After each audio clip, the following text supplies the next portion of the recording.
L'Assemblée nationale a tenu ce vendredi une plénière particulièrement dense consacrée à l'examen de deux propositions de loi majeures. Il s'agit de la réforme de l'organisation du barreau et du système d'assistance judiciaire, l'instauration d'un service militaire obligatoire pour les jeunes âgés de 18 à 30 ans. La séance a été présidée par l'honorable Aimé Boji Songara, présentée par les députés Boris Mboukou et Gary Sakata. La première proposition de loi vise à moderniser l'exercice de la profession avocat en RDC. L'honorable Mboukou a dénoncé la précarité croissante qui touche une grande partie du corps des avocats, plaidant pour une meilleure prise en charge par l'État. Le texte propose notamment une rémunération mensuelle pour les avocats, une protection sociale pour les retraités, les avocats en situation de handicap et les ayants droit des avocats décédés, un renforcement du contrôle comptable au sein des structures du barreau, une valorisation du rôle des bâtonniers et une refonte de l'assistance judiciaire dont l'efficacité est jugée insuffisante faute de financement adéquat. La seconde proposition de loi initiée par l'honorable Messare Claude recommande l'instauration d'un service militaire obligatoire par province. Selon son auteur, la RDC ne peut plus, malgré un fort potentiel démographique jeune, recourir régulièrement à des forces étrangères pour assurer la défense du territoire. Le service obligatoire est présenté à la fois comme un instrument de renforcement de la défense nationale et un outil de cohésion sociale face aux tensions alimentées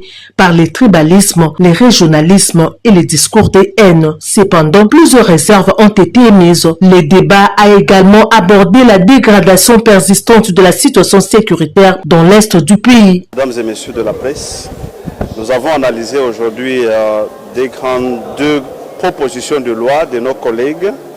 La première est celle portant formation obligatoire de tous les patriotes congolais d'être formés militairement, obligatoirement. Et la deuxième, c'est celle portant réforme du barreau.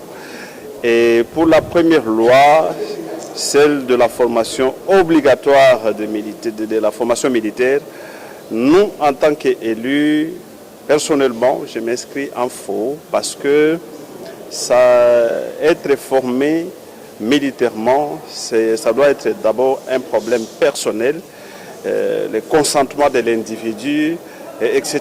Et non être obligatoire. Aujourd'hui, la République démocratique du Congo, notre cher et beau pays, fait face à un problème de nos Wazalendo. Les Wazalendo, ce sont des patriotes, comme on les appelle, mais aujourd'hui, qui n'obéissent à aucun commandement militaire formel. Donc, ils constituent aujourd'hui un danger permanent pour nos compatriotes. Donc, nous devons d'abord commencer par organiser ces Wazalendo et continuer à enseigner le patriotisme dans nos écoles primaires, secondaires comme universitaires, faire voir à nos compatriotes, à nos enfants, les bien fondés d'être militaire et montrer en quoi être militaire est bénéfique pour d'abord le pays et aussi pour soi-même. C'est ce que nous disons que nous nous sommes inscrits en faux. Mais deuxièmement, quant à la réforme sur le barreau, vous allez comprendre que les soucis majeurs des initiateurs de cette proposition de loi, les soucis, c'est d'écarter les défenseurs judiciaires. Petit à petit, il faut donc les écarter et ne rester qu'avec les avocats. Alors que dans toutes nos provinces et dans nos territoires, les 145 territoires, vous allez trouver qu'il n'y a pas d'avocats. Il y a plutôt des défenseurs judiciaires qui vivent au quotidien avec nos compatriotes, qui savent palper la réalité de nos compatriotes, parfois de ceux-là qui ne savent pas lire, écrire, mais ce sont ces défenseurs qui sont plus proches de ces gens-là. Et donc les écarter, ce serait donc injuste. Et aussi, lorsque nous prenons les éléments sociologiques, vous allez comprendre que cette loi ne s'est pas adaptée à l'évolution démographique et même à la réforme de notre administration. Donc aujourd'hui, dans la ville de Kinshasa seulement, nous parlons, il y a plus ou moins 20 millions d'habitants, mais avec 9000 avocats. Lorsque vous faites la division, vous allez comprendre qu'il y a un besoin pressant de défenseurs judiciaires pour continuer à soutenir nos frères qui sont dans des situations difficiles avec la justice congolaise. Donc nous avons estimé à notre niveau qu'il y a écarter les défenseurs judiciaires, c'est aussi violer notre constitution à ses articles 13 ainsi que 19. Sur le plan technique, donc, il y a inconstitutionnalité. Voilà donc, mesdames et messieurs, c'est à quoi nous avons expliqué notre position, et aussi sur le plan philosophique, bien sûr, ou encore politique.